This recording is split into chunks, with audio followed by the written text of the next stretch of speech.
ፕሮግራም ያመጣጣቸው ያዘዝናቸው ስለዚህ አሁን ሪቫን ቆራጣ እናደርግና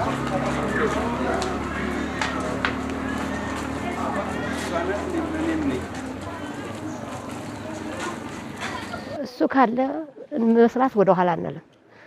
የሚያበረታተን ካለ እንቀጥላለን፣ እንሰራለን።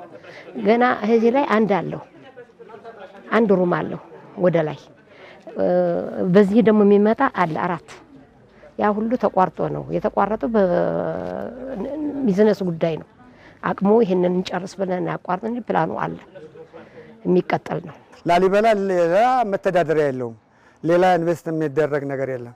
የቱሪዝም ኢንዱስትሪውን ነው ልማት እድገት ማስፋፋት ያለው እና ይሄ በመሆኑ የላሊበላ ከተማ ወጣቱም ሆነ ህብረተሰቡ በሰፊው የሆቴል ልማት ስራ እየተሰራ ነው ያለው እና ይሄ ወደፊት ይጠቅመናል በሚል ነው አገሪቱንም ይጠቅማን እኛንም ይጠቅማን የሥራ ዕድልም ይፈጥራን ብለን ነው። 3ቱ ሆቴሎች የተመረቁት ሆቴሎች ቅድም እንዳያችሁት ከ170 ሚሊዮን ብር አካባቢ በላይ የፈጁ ናቸው።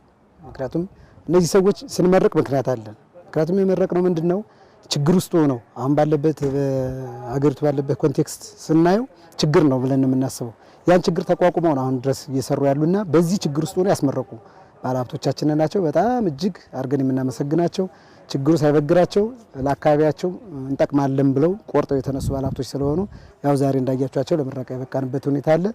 እነዚህ ሆቴሎች በዋናነት ሰርቪስ ለቱሪዝም ጋር በተገናኘ የሚሰጡ ናቸው።